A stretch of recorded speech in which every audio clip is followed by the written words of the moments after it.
What's up, y'all? Thanks for stopping by the Search T channel.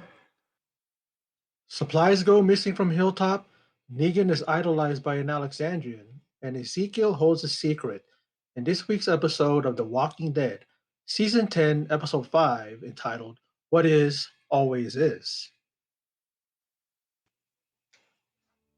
Tonight's episode of The Walking Dead really just keeps,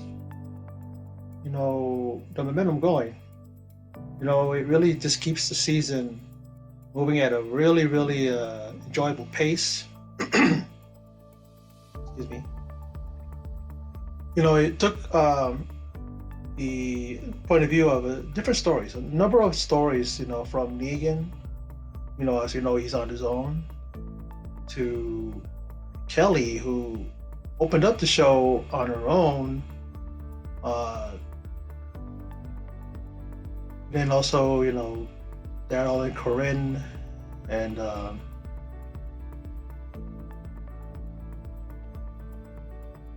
then also just some other things. Okay, of course, Alpha and Beta. But you see the show opening with Kelly on her own, and she looks like she's hunting, and she sees a boar in the distance. But then she gets this ringing in her ears and blurred vision, and still is able to get off a shot with that slingshot, and unfortunately can't get the kill because a bunch of walkers pounce on the boar and have themselves a meal. So she then is like just walking through the forest or walking through the woods, and she faints, collapses. And then we go to Negan, who is on his own, and he's confronted by a young man. Later on, we find out he's an Alexandrian named Brandon, and he's kind of a fanboy, and really annoying.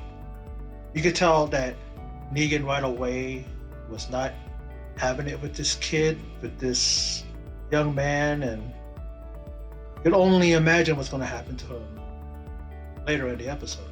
But guy's a douchebag too, because it's like Negan was attacked by a walker, and then I'm thinking, where in the hell is that dude? What is he doing? Negan is like fighting him off. He's able to, there's like some razor wire or barbed wire around his neck, and he just rips the head off. And then he's all like, "Oh, thanks for the help." And then the guy's looking through his bag, all giddy. Gives him a bag cover, wrapped with barbed wire. "Oh, I got some other things in here too." Like he's being all of a fanboy. And I'm going, "Why don't you help him? You dumbass." It was like, it was just like, what the hell, man? Like, enough of that fanboy stuff. Enough of you trying to show how much you idolize Negan. It was like one of those things where it's like, is this going to be a regular character? Because I hate watching shows when they had to have that one annoying character on there. And anyway, we see Aaron, and he's in the woods himself, and he notices or comes upon Gamma, and he ducks behind a tree, and he doesn't want to be seen, by her. And then we see Connie and I said Corinne, but Connie is her name, and Daryl talk, and he tells a story about his brother Merle, and it was a thing of when Merle was fishing and fell in the water, I guess, fell in the lake, and then Daryl saves him. He's doing this while Daryl's signing to her, and I'm like going, man, he's pretty good at signing. I guess he learned while that girl was there, or maybe he knew how to sign.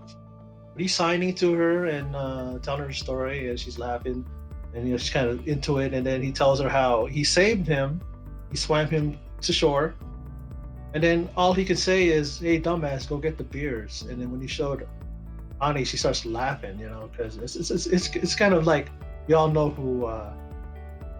We all remember who Merle was and how he was, right? Yeah, he definitely is a Merle, way Merle would act, you know what I mean? And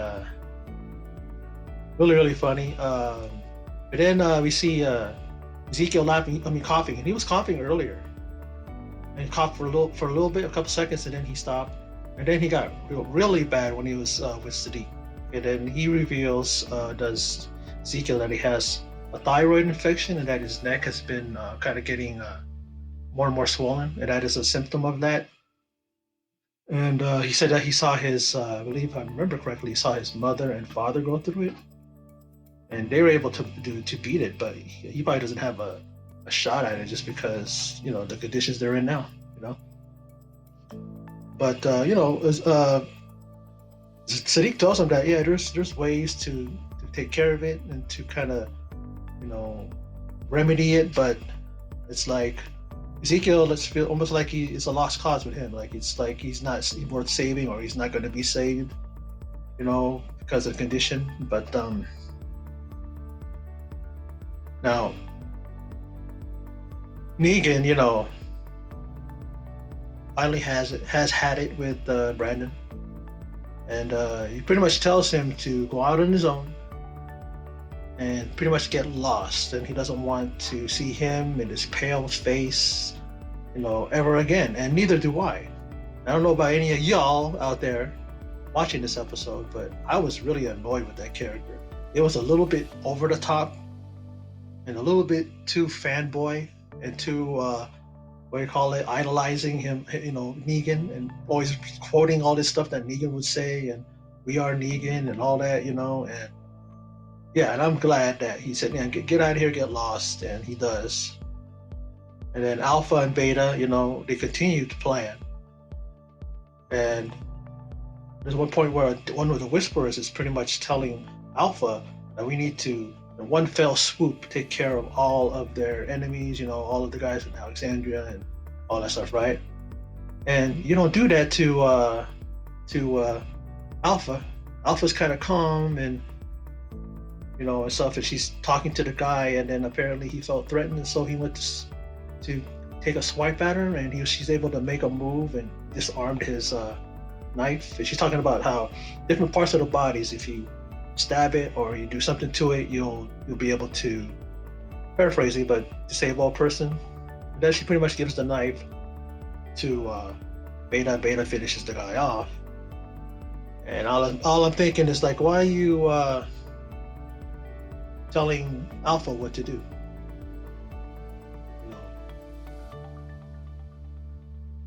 Now, when Negan told Brandon to get lost. Before that, it was on a bus. Before that, the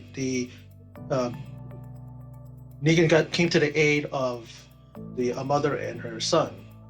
And then on the bus, he was talking about how he wants to go over there and finish them off or kill them, just to show that he's someone worth being with Negan, something like that, And he was like, that's when he went into the whole thing of, need to get lost. I don't want to see you again, because Negan's not the same guy.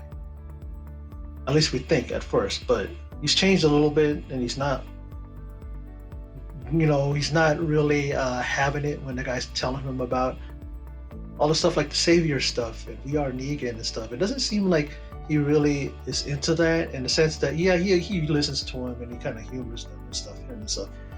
But the fact that he just told him that I don't want to have you around and just get lost, and because he was annoyed probably with this guy, I mean, who wouldn't be, And then we go to the situation with Kelly. She's found by Magna and and Connie and Daryl. And Daryl finds out that they have a stash there. He talks to Connie or Corinne. It's Connie, right?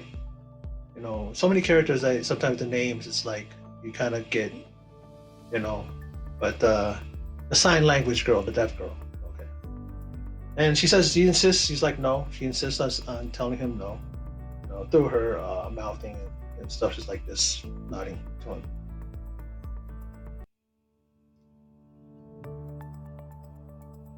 And then we hear that familiar whistling from that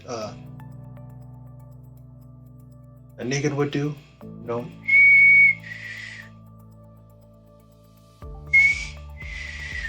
I'm trying to do that whistle, but we all know what this thing is. And then he notices it's Brandon, and Brandon killed the mom and the kid. This is after Negan was talking to the kid and bonding with the kid and telling him that I'm going to take you to a place. Can't tell him it's me, but I'm going to take you to a place where there's walls, protection, all that. He was talking about Hilltop. He was talking about Alexandria. He was talking about that. And then what do you call that? Brandon kills them both, and then he's talking about how yes, I'm worthy of not putting his hands in the air. And then here comes Negan with the crowbar. I believe that's a crowbar, and then just whacks him, across the head, knocks him down, and he starts bludgeoning him. Good. I can't remember the last time I was happy when the character was being killed. You know what I mean? This is the, I have had that feeling before, but this is the one that I was so happy because I'm like going, yes, he's not going to be a regular character in his anymore. I like that. They didn't mess around. They didn't let an annoying character hang around like they do in some shows. They just got rid of them right away. Good for you, Negan, because I was going to be annoyed. I'm pretty sure somebody out there was going to be annoyed. And then we go to Ezekiel, who, at first it was Sadiq talking to whoever it was on the other side of the ham radios they were talking on, the radios. And then he calls for Carol, and then Ezekiel takes what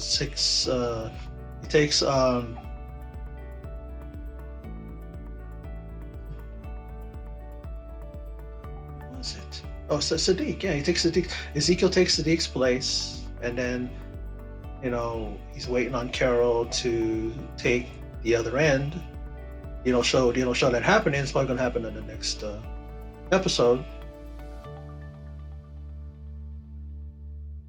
Now, Yumiko and Magna are having a little bit of an argument, a little tiff.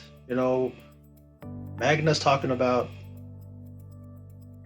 killing and all that, and so is Yumiko, and it's almost like that's the issue.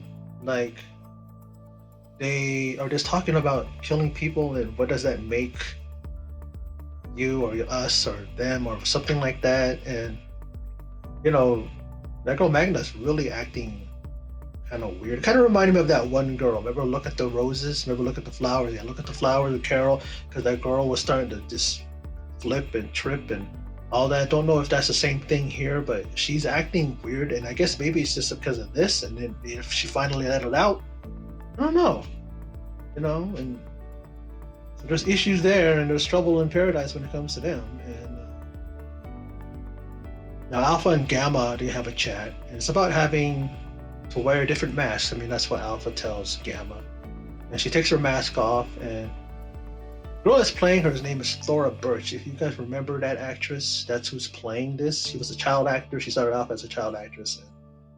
And something my brother told me that, and I was like, "Oh, really?" Like, I haven't seen her in a long time. I'm sure she's been in a lot of stuff. I just haven't been following her.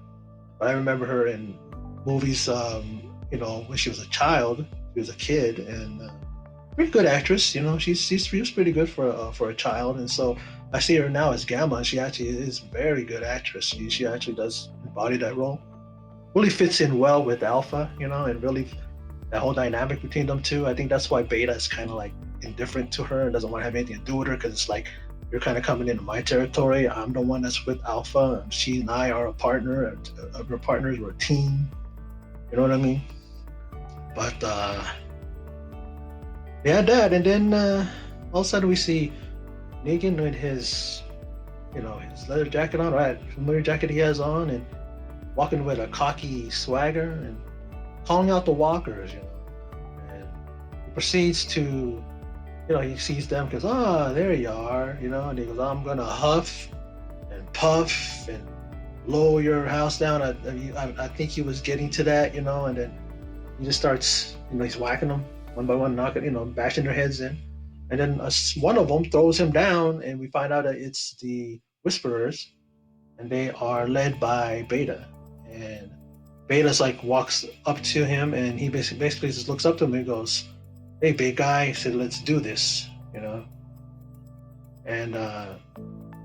we're going to see a fight between them. Well, they show what happens next, and we see Negan with the whispers, and pretty much Alpha's like, well, let's give him a shot. Let's see what he can do, something like that. And so I guess he's going to be walking with them, probably not, you know, willingly, but I think in this case, Negan is the weaker one than them because they got the numbers, of course. But I think if Negan were to go one-on-one with, I don't know, maybe he did go one-on-one. We'll see what happens with him and Beta. I think he's fast enough, he's clever enough to be able to take him on. But that's my thoughts and review of this week's episode 5, titled "What Is Always Is." That's weird how that's worded, right? What is always is. Like there's no comma in between is and always, so it's kind of a weird wording of that, but that's the title of this week's episode. Apparently there's 3 more, so it's only an 8-episode season. I mean, usually it's 10, right, or a little bit more, but that's a short season, a very short season. And I believe this is it's not the full season. That's right, it's a half a season, and then April will be, I guess, the finale, of the final episodes. I think they have like 16 episodes. So yeah, that does make sense, because I believe this is going to be Michonne, Danai Gurria's, last season. I think Daryl too. I think it's his last season as well. So, we'll see what happens with them, and I'm not looking forward to it because they're very, very, commonplace when it comes to Walking Dead. We don't want to see them go. We don't want to see Carol go if she goes. We don't want to see Ulrich. Technically, it's like he's still alive, but to them he's dead. So who knows how many more episodes, seasons I should say, of The Walking Dead is left. Could be 2 more. Could be 3 more. Could be 1 more. But we still have the 2 Rick Grimes movies to look forward to. And for those of you who stopped by and check out this channel, thank you very much. I appreciate it. And please let me know what you think down below. And in closing, and as always, take care.